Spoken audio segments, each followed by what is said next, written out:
যা এখানে না মানে ধরুন বিভিন্ন ক্যারেক্টারের যে দিক বা আর্ক বা ইমোশন সেগুলো সব ম্যাক্সিমাম পোর্শনে মানে বেশিরভাগ সেটা কিন্তু উঠে আসে কিন্তু অ্যাকশনের মধ্যে দিয়ে, ঠিক আছে। একটা মানে বিল্ড আপ হয় সিজন 2টা হচ্ছে অনেক বেশি হচ্ছে একটা পে অফ আর কি, ঠিক আছে।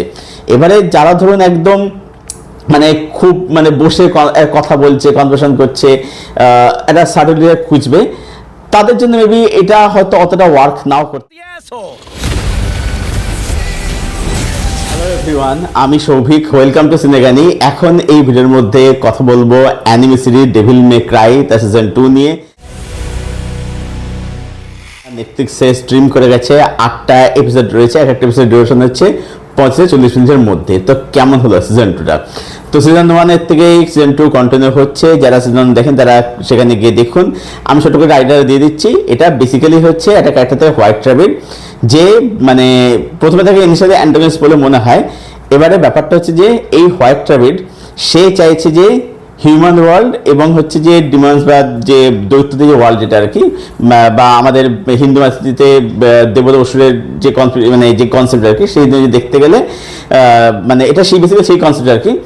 তো এই হোয়াইট র্যাবিট চাইছে যে এদের মধ্যে যেটা পোর্টাল রয়েছে পোর্টালটাকে ভেঙে দিতে, যাতে তাদের মানে উভয় ওয়ার্ল্ডের মধ্যে একটা যেন মানে সংযোগ তৈরি হয়ে যায় না, এটা সে চাইছে আর কি। কারণ সে মনে করে যে এই যে ডিমনদের যে অবস্থা সেটা হয়েছে এক হিউম্যানদের জন্য।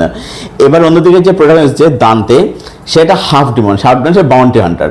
এবারে যেটা আমরা দেখতে পাই যখন সিরিজ থাকে যে অ্যাকচুয়ালিতে হিউম্যানদের মধ্যে নানা রকম ফ্লস রয়েছে। দান্তে পুরোপুরি একটা মানে পুরোপুরি ভালো ক্যারেক্টার বলা যায় না, আমাদের ফ্লস রয়েছে। আমার অন্যদিকে হোয়াইট র্যাবিট কিন্তু তাকে পুরোপুরি ভিলেন কিন্তু বলা যায় না। তো বেসিক্যালি দেবতা এবং অসুরের যে মানে কনসেপ্ট সেই নিয়ে হচ্ছে এই ইয়েটা আর কি, হিউম্যান ভার্সেস ডিমন আর কি। এবার সেখান থেকে ইয়ে হচ্ছে আর কি, মানে সেখান থেকে এটা কন্টিনিউ হচ্ছে। এবার আমি বলবো যে এই যে সিরিজটা এখানে না মানে ধরুন বিভিন্ন ক্যারেক্টারের যে দিক বা আর্ক বা ইমোশন সেগুলো সব ম্যাক্সিমাম পোর্শনে মানে বেশিরভাগ সেটা কিন্তু উঠে আসে কিন্তু অ্যাকশনের মধ্যে দিয়ে, ঠিক আছে। মানে ধরুন এই যে এস রাজামৌলি, তিনি কি করেন যে তার যে গল্প ধরুন বা স্টোরি টেলিং বা যে ইমোশন সেটা তিনি অ্যাকশনের মধ্যে দিয়ে ব্যক্ত করেন, ঠিক সেই জিনিসটা কিন্তু এখানে সিরিজের মধ্যে আমরা দেখতে পাচ্ছি আর কি। যে কারণে আপনার মনে হবে জিনিসটা মনে হবে যে এখানে প্রচুর অ্যাকশন থাকে, শুরুতে কিন্তু সিরিজের মধ্যে প্রচুর কিন্তু অ্যাকশন থাকে, ঠিক আছে। কিন্তু অ্যাকশনের মধ্যে কিন্তু আমরা বিভিন্ন চরিত্রের সঙ্গে জানতে পারছি আর কি, ঠিক আছে। মানে বেসিক্যালি মানে সিজন 1 যদি একটা মানে বিল্ড আপ হয়, সিজন 2টা হচ্ছে অনেক বেশি হচ্ছে একটা পে অফ আর কি, ঠিক আছে। এবারে যারা ধরুন একদম মানে খুব মানে বসে কথা বলছে, কনভারসেশন করছে, একটা সার্টেন খুঁজবে, তাদের জন্য মেবি এটা হয়তো অতটা ওয়ার্ক নাও করতে পারে। কারণ সিজন 1 মধ্যে যেভাবে জিনিসটাকে সেট আপটা করেছিল সেটা কিন্তু সত্যি দারুণ ছিল, দুর্দান্ত ছিল।